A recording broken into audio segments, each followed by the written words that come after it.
Hola, buenas tardes. Estamos aquí desde el Italian Coffee de Costa Verde. Estamos empezando otra vez queriendo volver a poner videos, estableciendo videos. Ando un poquito cansado por las desveladas, pero quisiera hoy hablarles de algo que Dios habló a mi corazón y que Dios está tratando con mi vida acerca de la característica vital de un cristiano.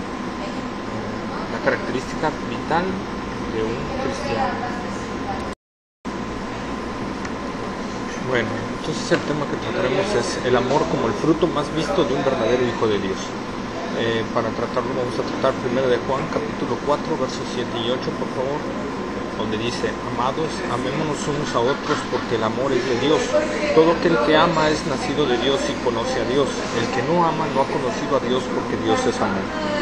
Claramente nos enseña el apóstol Juan que el amor debe de ser un fruto y debe de existir en un verdadero hijo de Dios y debe expresarse en dos maneras, tanto en amar a Dios como en amar al prójimo. Y esto lo podemos ver desde el Antiguo Testamento. En el Antiguo Testamento estaba descrito esta parte. El resumen de toda la ley, Jesucristo lo dijo, es: amarás al Señor tu Dios con todas tus fuerzas, con toda tu alma, con toda tu mente, con todo tu corazón, y a tu prójimo como a ti mismo. Aquí se resume toda la ley y los profetas. En sí, eso viene desde el Antiguo Testamento. Y en el Nuevo Testamento Jesús lo vino a maximizar todavía. Jesús dijo también en una parte de la Escritura, dijo: oíste que fue dicho, ojo por ojo, diente por diente, mas yo digo, amarás a vuestros enemigos, bendecid a los que os maldicen, orad por los que os ultrajan. O sea, mostrar el amor hacia lo que no nos ama. Porque Jesús mismo lo dijo, que si nosotros amamos nada más a los que nos aman, ¿no hacen acaso también lo mismo la gente que no tiene a Cristo? ¿No hacen lo mismo los gentiles? ¿Acaso no es igual que en el mundo? Entonces el amor de Dios va mucho más allá. Juan 3:16 dice: porque de tal manera amó Dios al mundo que ha dado a su Hijo unigénito, para que todo aquel que en él cree no se pierda, mas tenga vida eterna. Porque de tal manera amó Dios a sus enemigos. Efesios capítulo 2 dice que nosotros éramos enemigos de Dios, que éramos por naturaleza hijos de ira, lo mismo que los demás, que andábamos en los designios de nuestra carne, que andábamos en los designios del poder de las tinieblas. Por lo tanto éramos enemigos de Dios. Y Dios, aún siendo enemigos, Él vino a morir en la cruz del Calvario por nosotros. Dios mostrando su amor a gente que lo aborrecía, porque tú y yo aborrecíamos a Dios. Entonces Dios muestra ese amor, y cuando alguien se convierte a Cristo es que ha nacido de nuevo, es que en realidad ha habido un nuevo nacimiento en él. Y dice la palabra de Dios que el amor de Dios ha sido derramado en su corazón. Entonces el amor de Dios debe de verse en nuestras vidas. No es posible vivir una vida cristiana sin el amor de Dios. No es posible llamarnos cristianos si el amor de Dios no está reflejándose en nosotros. No es posible llamarnos cristianos si Cristo no habita en nosotros. ¿Y cómo voy a ver que Cristo habita en mí? Porque su amor se está mostrando en mi vida. Pablo, hablando a la iglesia de Galacia, dice que el fruto del Espíritu es amor, gozo, paz, paciencia, benignidad, bondad, fe, mansedumbre, templanza, ¿verdad? Pero pone en primer lugar al amor, porque es lo primero que se debe de notar en un verdadero hijo de Dios. Es lo primero que se debe de tomar y se debe de ver y se debe de demostrar en la vida de un verdadero hijo de Dios. Se debe demostrar el amor de Dios. El que no ama no ha conocido a Dios. El que no ama no ha nacido de nuevo. El que no ama sigue en tinieblas aún.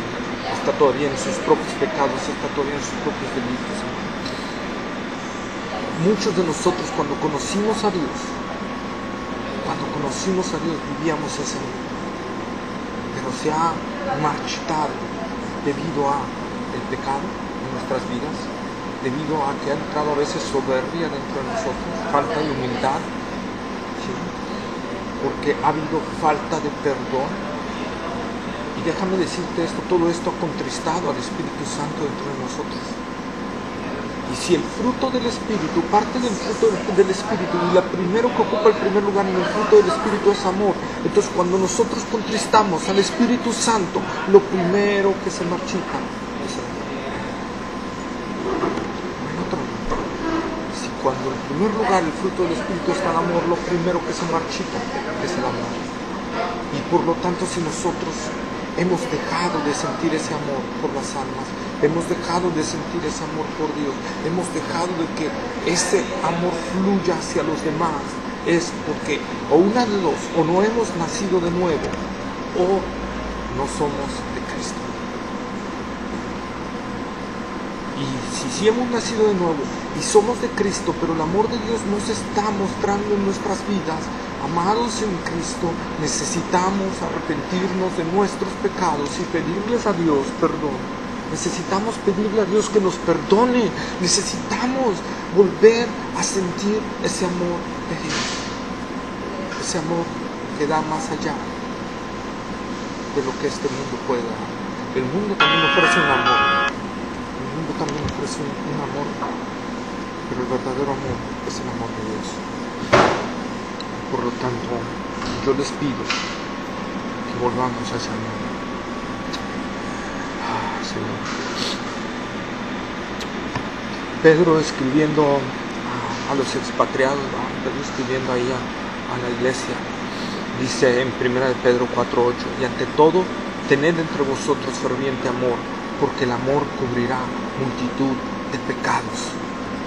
Cuando nosotros en realidad está el amor de Dios, no nos vamos a estar fijando tanto en las fallas del otro hermano.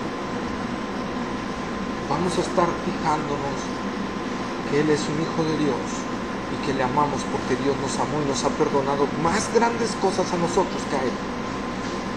Porque el amor de Dios está en nosotros. Y cuando un hermano nos ofende, lo vamos a perdonar porque así Dios perdona, porque Dios nos ama. Nosotros perdonamos porque el amor de Dios fluye dentro de nosotros. Y ese amor de Dios que lleva a Dios a perdonarnos a nosotros también por naturaleza tenemos que perdonar a los que nos ofenden, a los que nos ultrajan, a quien sea. Tenemos que perdonar de corazón. No podemos decirnos cristianos y no perdonar. Falta de perdón es falta de amor. No hay otra, hermano. Por eso Pedro decía, y tened entre vosotros ferviente amor. Un amor apasionado, un amor entregado, un amor ágape, un amor que no va por que amo nada más a los que me dan, sino amo a los que no me dan. Quiero, hermanos, que nosotros vayamos hacia ese tipo de amor. Regresando con la epístola de Juan, el amor verdadero, dice 1 de Juan capítulo 3, versos 10 y 11. En esto se manifiestan los hijos de Dios y los hijos del diablo. Fíjense la diferencia. ¿En qué se manifiesta un hijo de Dios y un hijo del diablo? Vean lo que dice el apóstol Juan. Todo aquel que no hace justicia y que no ama a su hermano no es de Dios, porque este es el mensaje que habéis oído desde el principio, que nos amemos unos a otros. Entonces, por lo tanto, un fruto que te debe de ver en un hijo de Dios es el amor de Dios, no hay otro. En 1 de Juan capítulo 20 dice, si alguno dice yo amo a Dios y aborrece a su hermano, es mentiroso.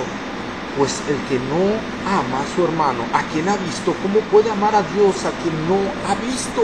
Y nosotros tenemos este mandamiento de Él, el que ame a Dios, ame también a su hermano. Volvemos al resumen de la ley, amar a Dios por sobre todas las cosas y amar al prójimo. No hay separación de eso, es el amor de Dios, entonces nosotros tenemos que amar. Y amarlo más allá de si son buenos con nosotros o no son buenos con nosotros. Nosotros tenemos que amar como el amor de Dios. La palabra de Dios dice que Dios hace llover sobre justos e injustos, que Dios da bendiciones a pecadores y a sus hijos. Él no hace distinción de personas. Entonces nosotros tenemos que ser iguales con la gente. Yo no debo de tratar a alguien mejor porque me trata mejor, y al que me trata menos mejor, tratarlo menos mejor. Eso no se puede porque ahí no está manifestado el amor de Dios. El amor de Dios se manifiesta en que Dios trata igual tanto a sus enemigos como a sus amigos. Porque Dios es amor, dice la Escritura, es misericordia, Es Dios que se deleita en la misericordia. Moisés decía: Jehová tardo para la ira y grande en misericordia. Tenemos que entender esa parte. Y hoy en día he visto mucha ausencia del amor de Dios. He visto muchos foros donde se debate tantas cosas y aparentemente se defiende la sana doctrina, pero lo único que se está viendo es una ausencia total del amor de Dios. Y yo no estoy en contra no estoy en contra de estos foros, no estoy en contra de que no se defienda la sana doctrina. Yo creo que se debe de defender, yo asumo igual, pero la debemos de defender desde la perspectiva de, primer lugar, fijarnos si lo estamos haciendo en amor. Porque si no lo estamos haciendo en amor, amados hermanos, estamos peor que los que están equivocados.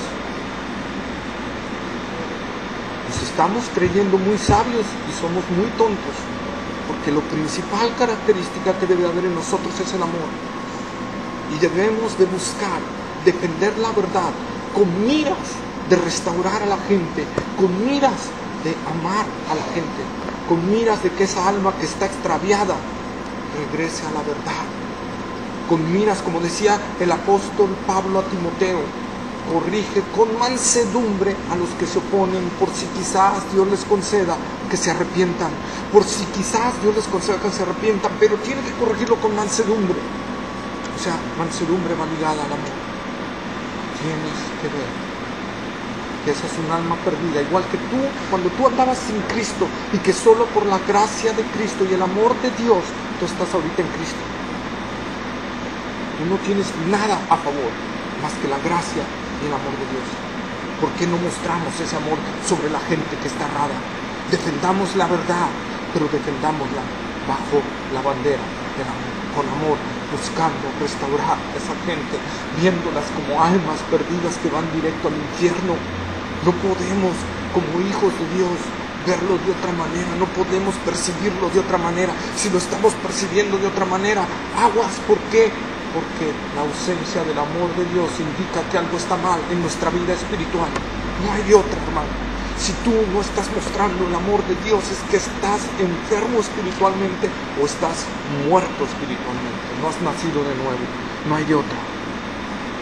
Pablo, cuando hablaba en 1 Corintios capítulo 13 acerca del amor, él decía: si yo hablase lenguas humanas y angélicas y no tengo amor, vengo a ser como metal que reciña o címbalo que retiñe.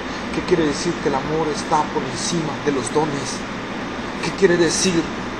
Dice: y si tuviese profecía y entendiese todos los misterios y toda ciencia, y si tuviese toda la fe de tal manera que trasladase los montes y no tengo amor, nada soy. Fíjense, tuviera todo el conocimiento y entendiese todos los misterios, el misterio de la responsabilidad humana y la soberanía de Dios, que lo entendiese, pero si no tengo amor, no soy nada. Si pudiera hacer todos los milagros, pero no tengo amor, no soy nada. Y fíjate, va aún más allá: y si repartiese todos mis bienes para dar de comer a los pobres, y si entregase mi cuerpo para ser quemado y no tengo amor, de nada me sirve. Y te voy a poner ahí algo: y si defendiese toda la sana doctrina con mucha pasión, entrega y devoción, pero si no tengo amor, de nada sirve. La característica más importante, Pablo habla, hermanos amados, Pablo está diciendo que debemos de analizar si en verdad está el amor de Dios en nosotros, si en verdad lo estamos haciendo bajo el Espíritu de Dios, porque Dios es amor, porque Dios es misericordia, porque Dios es gracia infinita. Dios se deleita más en la misericordia que en la ira. Pablo decía: y ahora permanecen la fe, la esperanza y el amor, pero el mayor de ellos es el amor. Fíjate lo que dice Pablo: más que la fe es el amor, mucho más allá que la fe es el amor. ¿Por qué? Porque la palabra de Dios dice que sin fe es imposible agradar a Dios, porque es necesario que el que se acerca a Dios crea que le hay y que es galardonador de los que le buscan. Por la fe agradamos a Dios, pero por el amor demostramos que Dios está en nosotros. Así de sencillo.